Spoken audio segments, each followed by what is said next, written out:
sûrement l'un des premiers objectifs concrets de ma vie d'adulte, ma vie pro, ma vie perso, que je m'étais fixé lors que j'ai commencé à travailler à 18 ans, le 28 février, je crois que c'était le dernier jour de février, c'était de me dire, voilà, je vais commencer à avoir un petit peu de revenus à côté de mes cours, parce que pour vous donner un peu de contexte, je suis en train de faire mes études et bah, la semaine je suis à l'école, tout simplement. Donc j'ai commencé à travailler le dimanche matin, voilà, dans une grande surface, donc 4 heures par semaine, majoré à 40% je crois. Donc ça me faisait la bagatelle de 180, 220 euros par mois net. Donc c'était une somme qui était très bien pour commencer. Ça m'a permis de me donner rapidement la valeur de l'argent. Qu'est-ce que c'est 10 euros? Qu'est-ce que c'est de dépenser de l'argent surtout? C'est très important parce que même si euh, bah, moi je vis pas dans une famille pauvre, mais je vis pas non plus dans une famille très aisée, vous voyez? Donc évidemment que je sais que de faire un caca boudin à ses parents pour leur dire je vais acheter la dernière PS5, je ne le faisais pas parce que j'avais un minimum conscience de ce qu'est cette réalité. Mais le fait de vraiment comprendre déjà, quand tu sais combien une heure de travail te rapporte, je peux vous garantir, et je pense que tous ceux qui ont commencé à travailler par des emplois étudiants, par des trucs comme ça, ou même vous qui travaillez peut-être, qui regardez cette vidéo, on a vraiment cette valeur de l'argent qui arrive, et je trouve que c'est super important, et surtout, c'est surtout très bénéfique. En tout cas pour moi, ça a été un très grand bénéfique dans qu'est-ce que j'ai envie de préparer pour mon avenir. Euh, Concrètement, à ce moment-là, j'avais même pas besoin spécifiquement de mettre de l'argent de côté parce que c'était purement de l'argent de poche. J'avais pas encore de voiture à ce moment-là. J'avais rien. Enfin, je savais que j'allais devoir payer mon permis par moi-même. Mais enfin, au début, je pensais faire une solution de payer mon permis à 30 euros par mois, vous savez, 1 euro par jour et tout. Je savais pas trop exactement comment j'allais faire à ce moment-là. Mais voilà, c'est à partir de ce moment-là que j'ai commencé à me dire, ok, qu'est-ce que je prépare pour après? Est-ce que je suis là en mode vas-y, je me fais 200 balles par mois, hop, je m'achète des, je sais pas, des jeux, des trucs, dès que j'ai la possibilité, je me fais kiffer et tout, voilà.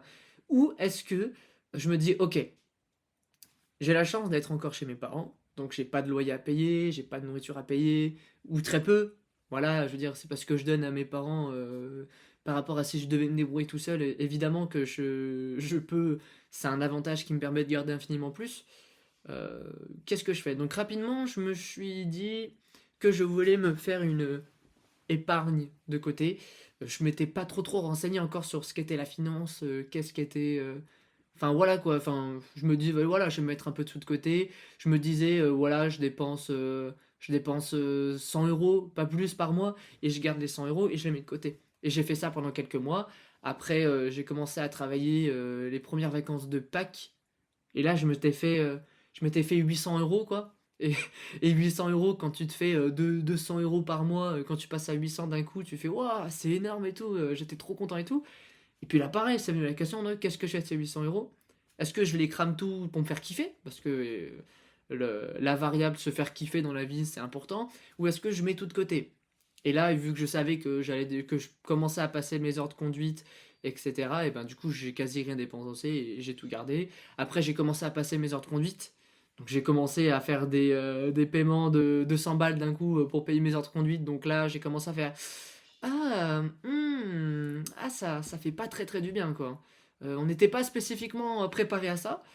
Donc voilà, mais encore une fois, c'est super bénéfique. Ça te donne une valeur de l'argent, une valeur du travail, c'est incroyable. Vraiment, je regrette pas du tout. Je pense que même si on m'a pas laissé le choix, je suis content que dans cette histoire, mes parents ne m'aient pas payé mon permis ou m'aient pas payé ma voiture parce que ça m'a tellement donné une valeur à cet argent qui tombe tous les mois. Encore une fois, j'ai la chance pour le moment de pas payer de loyer, pas payer de machin. Je vis chez mes parents, je les aide un peu, mais c'est rien par rapport à ce que eux ils peuvent avoir dans la vie de tous les jours à régler.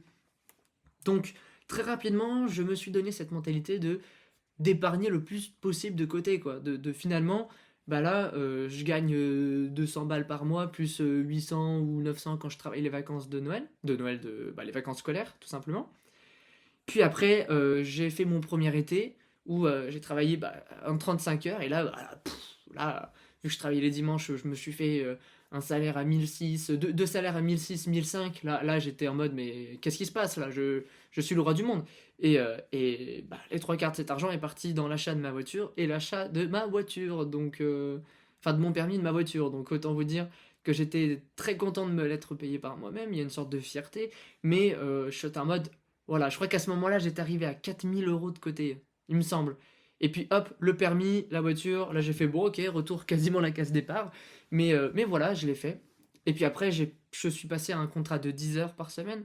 Donc au lieu de gagner 200 balles par semaine, pas par semaine, par mois plutôt, et ben je gagnais entre 530 et 600 € par mois.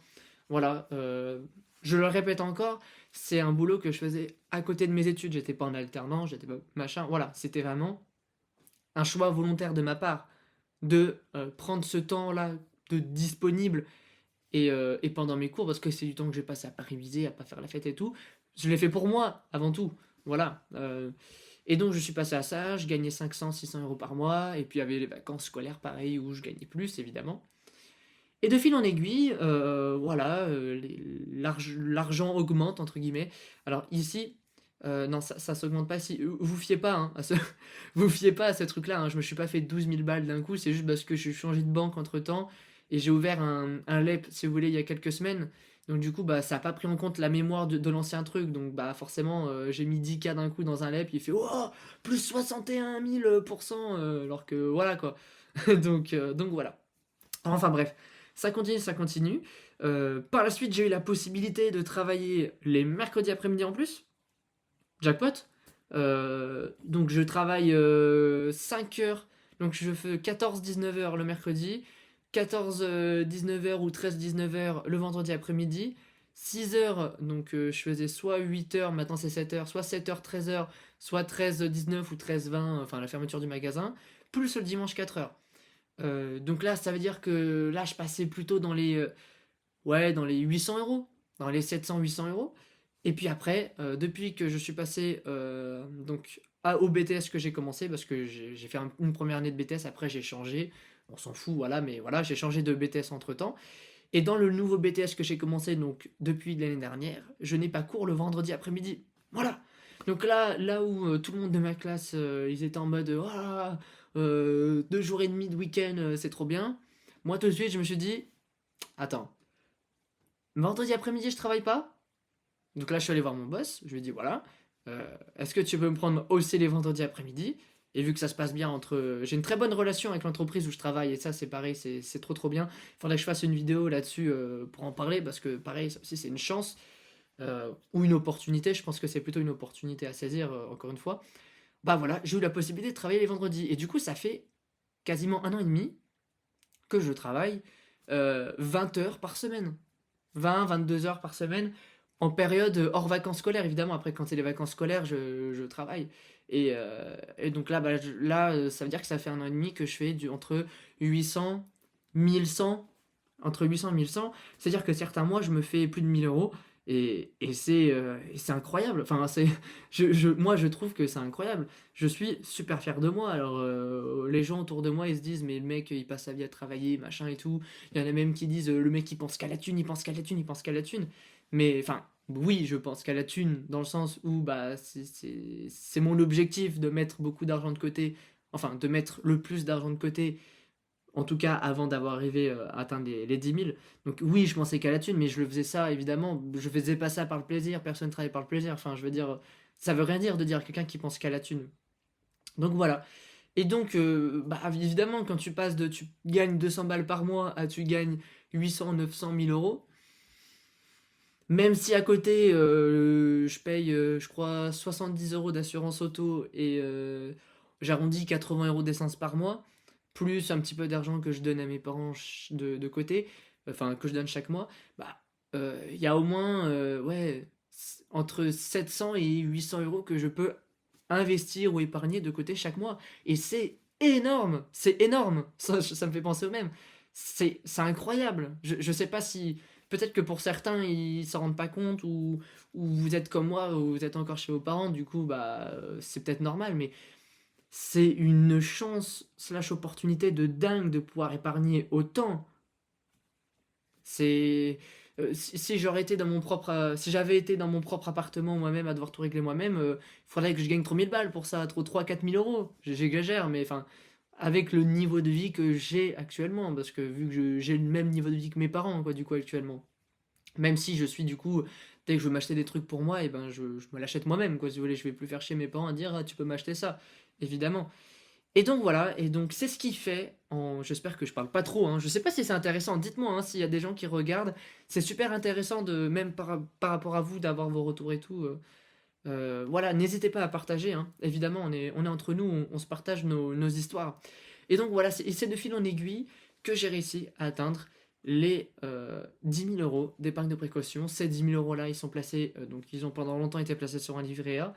J'ai eu l'opportunité de les placer sur un LEP parce que je me suis déclaré tout seul lors de la dernière avis d'imposition, donc bah, je gagnais pas assez évidemment pour payer des impôts, même si c'est des grandes sommes. C'est des petites sommes si vous voulez, mais qui sont grandes pour moi vu que j'ai très peu de charges fixes.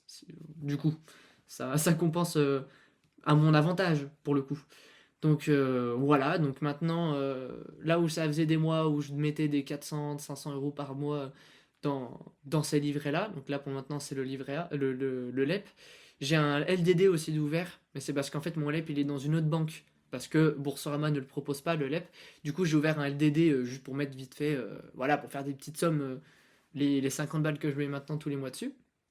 Donc mon épargne de précaution maintenant, je peux officiellement dire qu'il est acté, qu'il est fini, quoi. Finalement, ça sert à rien que je mette. Pour moi, c'est inutile de mettre 20 000 balles, 30 000 euros sur un compte livret parce que, bah, sauf si j'ai un achat ou un apport à faire, ce qui n'est pas le cas actuellement, bah, ça me sert à rien. Donc maintenant que. Et même, je dis 10 000, mais j'aurais pu juste garder 5 000 en soi, c'était déjà très très très bien, hein, c'est ce qu'il faut se dire. Mais bon, 10 000 pour moi c'était psychologique, je me dis ok, au moins je suis sûr d'être tranquille parce que c'est vraiment fond d'urgence. Le but, c'est que voilà, s'il m'arrive une broutille ou quoi que ce soit, j'ai un peu de liquidité de côté. Donc c'était vraiment l'objectif. Maintenant que ça c'est fait, je mets tous mes efforts à tout investir le plus possible sur mon PEA, voilà, que j'ai fait sur Bourse en Bac. Encore une fois, si vous voulez le faire, il y a mon lien parrainage, mon code parrainage. N'hésitez pas à ouvrir le vôtre avec mon code, tout simplement. Ça me donne un petit bonus à moi et à vous. Donc c'est donnant-donnant. Donc là actuellement, avec les plus-values réalisées, je suis à 2030 euros en bourse. Donc ça représente 16,4% de mon capital. Idéalement, cette année, bon je m'éparpille un peu de la vidéo, je sais pas combien j'arriverai à gagner jusqu'à fin août. Parce que juillet-août, je suis pas sûr de. Je sais pas encore comment je fonctionnerai l'année d'après. Mais il est clair que si j'arrive et que je me fais quasi toute l'année, ce sera pas toute l'année, mais des mois à une moyenne de 900 euros, je sais pas si on arrivera aux 10 000 euros investis sur le PEA, mais en tout cas, si on arrive à 8 000 euros, je serai très satisfait. Donc, ça, c'est sûr. Mais voilà, ma priorité, en tout cas, maintenant, ça sera à 100% sur le PEA en bourse. Et puis voilà. Euh, voilà pour ce qui est de la petite histoire de comment est-ce que j'ai eu mon épargne de précaution. Je sais pas comment j'appellerai la vidéo du coup, mais voilà. Encore une fois, je fais cette vidéo-là, c'est pas pour dire ouais, regardez les gars, j'ai 10 000 balles sur mon compte. C'est pas du tout dans cet objectif-là. C'est juste pour vous dire que c'est possible. Alors évidemment, c'est différent pour chacun. On a tous des histoires, des problèmes différents. Il y en a, ils ont beaucoup plus de difficultés que moi, même dans ma même situation, où ils doivent aider beaucoup plus leurs parents, ou je sais pas quoi. Et c'est louable, évidemment, aidez vos parents en priorité si vous en avez la possibilité. Après, tout dépend du contexte, évidemment, il est clair. Mais voilà, je fais cette vidéo-là pour vraiment vous dire que, les gars, donnez-vous au maximum. Les gars et les filles, d'ailleurs, hein. Si vous êtes dans une situation où vous avez la chance, l'opportunité d'avoir un travail pas très loin de chez vous, qui vous permet de mettre des sous de côté, vous allez apprendre énormément de choses sur la vie. Et j'ai même envie de dire que de faire un boulot un peu alimentaire, moi je travaille en grande surface, c'est pas, enfin pour moi c'est pas le boulot de mes rêves quoi. Enfin ça, je sais que je suis de passage donc ça va, mais moi je me lève pas le matin quand je travaille le week-end à me dire allez hop, je vais aller en grande surface, je vais mettre des choses en rayon, je vais aller en caisse et tout. C'est, t'apprends quand même plein de choses au début, surtout quand c'est ton premier boulot. Mais là, ça fait 2 ans et demi que j'y travaille, bientôt 3 ans. Ça m'excite plus, quoi, si vous voulez. J'apprends plus grand chose. Mais c'est tellement formateur pour votre vie, en fait, que même si c'est pas une nécessité, en vrai, je trouve ça super intéressant. Voilà, et très formateur pour vous.